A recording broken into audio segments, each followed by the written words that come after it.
Well. Good evening, West Ham fans. Let's get into it. Talk about the academy, shall we?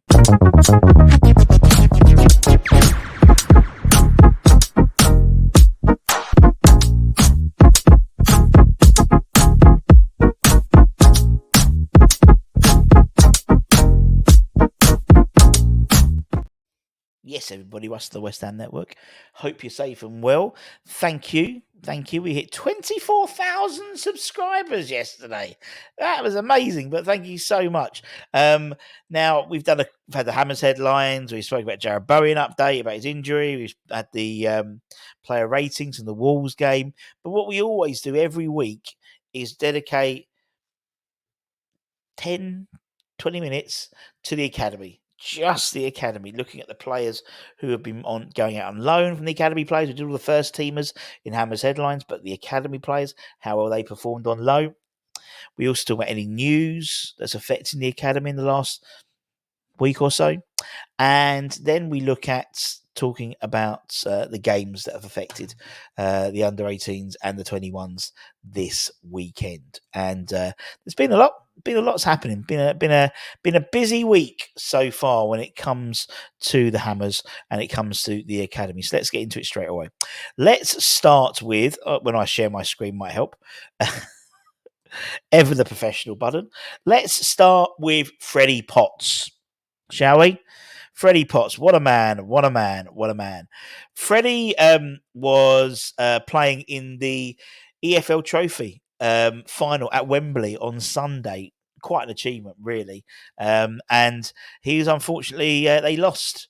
Unfortunately, he suffered defeat at Wembley in a dramatic final where they lost 2-1 to Peterborough on, as I said, Sunday afternoon. Wickham thought they'd actually got, they were 1-0 down for quite a lot of the game. And then they thought they'd taken the game to extra time because of a 90th minute equaliser. However, roughly 90 seconds after that, Peterborough grabbed the winner. So, unfortunately, a runners-up medal for Freddie, but a hell of an achievement for someone so young to be playing such a prominent role in that game, particularly. Fantastic achievement for him. His lonely compatriot there, Gideon, wasn't featured in the matchday squad, but still fantastic achievement for him. Elsewhere, let's talk about elsewhere. What we got there? There we go. Callum Marshall didn't feature for West Brom in their was it a 2-2 draw? Their 2-2 draw, away draw to Stoke. He hasn't featured at all. Didn't feature the weekend either, at least the Monday either. West Brom is still 5th in the Championship, and yeah, I've given you my thoughts in terms of what I think about that. It hasn't worked out at all. And as I say, Gideon, let's move it along. Gideon wasn't part of that discussion. Neither was wrong one. There we go. Thank you very much. Why is Gideon still there? Come on, I love you, Gideon, but let's move on. Dan Chesters, Salford City. Dan Chesters, he was on the bench. He was an unused substitute as Salford lost 1-0 away to AFC Wimbledon. He's been playing quite a bit recently, but didn't get the call up this week.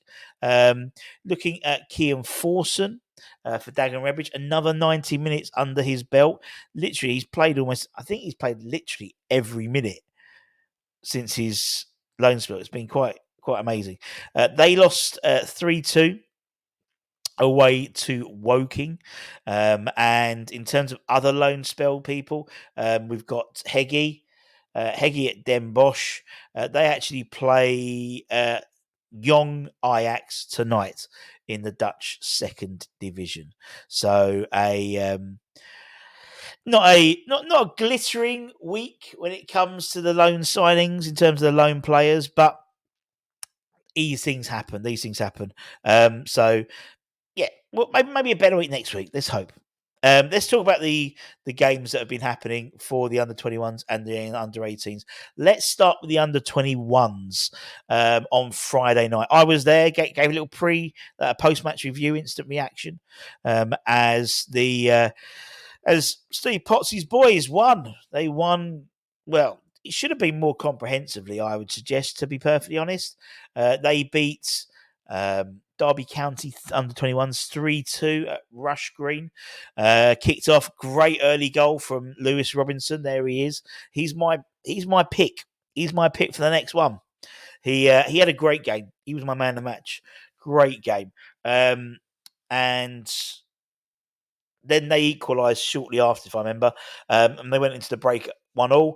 A bit against the run of play, I think, in terms of Derby County, to be fair.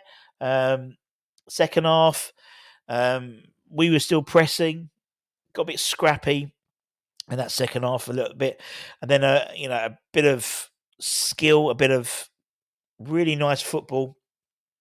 Saw the ball go out to Regan Clayton. Regan Clayton cuts it across, and Schweier in the box. Cam gets the second goal in the 65th minute. Then we were Sean Moore relatively fortunate in his goal in the 78th minute. He took the shot. Keeper sort of parried it, and he went into the goal. And then they equalised. They didn't equalise. They got the second goal. Pretty much in injury time. We had something like 12 minutes injury time in the second half, 6 minutes in the first half. And in terms of the team, we had, I think, Luizao came off after about 18 minutes of an injury. Ezra Mayers, who's spoken about the under-18s, centre half, came in, played really well. I thought slotted in really nicely. Regan Clayton played well. I mean, everyone played well. George Earthy was a constant thorn in the side of Derby. Nippy, trying to get stuff working, always on the ball, always looking for it. Lewis Orford, I just think I've said it before, I think Lewis Orford is the next Michael Carrick for West Ham. Just he's such a classy player on the ball. And he always has time on it. Although he doesn't seem to have time on it, in terms of realistically, he shouldn't have time on the ball. He does. And they moved top, and then Spurs, primarily for a little bit amount of time, then Spurs won. I think Spurs went back up top. They got a couple of games in hand in the PL2. So currently second, I believe, in the PL2. But that is successive wins in the last couple of weeks. They beat Brighton Hove Albion away and then beating Derby at home. So, yeah, they're doing well. Next on the agenda for them is they've got European action as well. So they've got the semi-final of the Premier League International Cup on Tuesday, tomorrow night. PSV Eindhoven at the Dagenham Redbridge Ground, the Chigwell Construction Centre. £3 for adults, £1 for under 18. Season ticket holders go free. And go on and cheer on the under 21s. PSV, I believe, are the current holders of the International Cup. And they've beaten the likes of Chelsea and someone else they've beaten quite prominent in terms of under 21s. So it's going to be a cracking game. And actually, it might be the last time you see Divine Mbama in a West Ham shirt. Realistically, if we're led to believe that Sunderland are sniffing around for him in terms of signing a deal with them, he's suspended for the remaining, I think it's 3 games he got suspended for because he got sent off in the Brighton game. So I think there's only 2 or 3 games left in the PL2. He's eligible to play in the semi-final because he's not sent off in that one. But it could be unless he gets to the final. Well, there we go. I'll give you my thoughts about him probably the end of the season, maybe. And so we'll do a review of all the academy players. I think will be really, really cool. So go and check them out if you can and cheer on the boys in European action.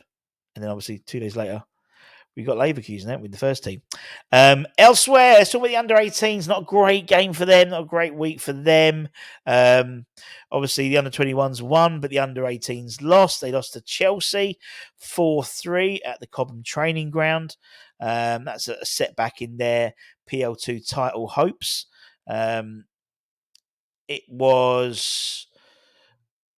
It's in the balance, really, between it's really sort of us and Chelsea, I'd suggest, in terms of are going to win the title, which is really exciting. Some goals. I mean, a lot of the players, unfortunately, who played actually had played minutes the day before or the evening before. So, like Dan Rigg came on as a substitute, Josh Ajala came on as a substitute, Josh Briggs came on as a substitute. All ended up playing on Saturday morning. Couple of goals for Josh Ajala. It's 77th and 88th minute. Dan Rigg scored again. Again, Dan's a very good player, and I think he'll progress nicely into 21s, possibly next year as well. Their next game, they continue their league campaign against Arsenal at Little Heath on Saturday. And as I said, it's getting very, very close in that PL2, so in the Premier League South. PL2's 21s in the Premier League South title race, getting very, very close indeed as they come to the business end of that. And that's it, my friends. Thank you very, very much for your time. If you're new around here, please subscribe. 24,000 of you do, which is mental. Thank you very, very much. And until next time, take care, stay safe, stay warm, stay humble, keep the faith, and come on, you bloody, bloody irons. Irons!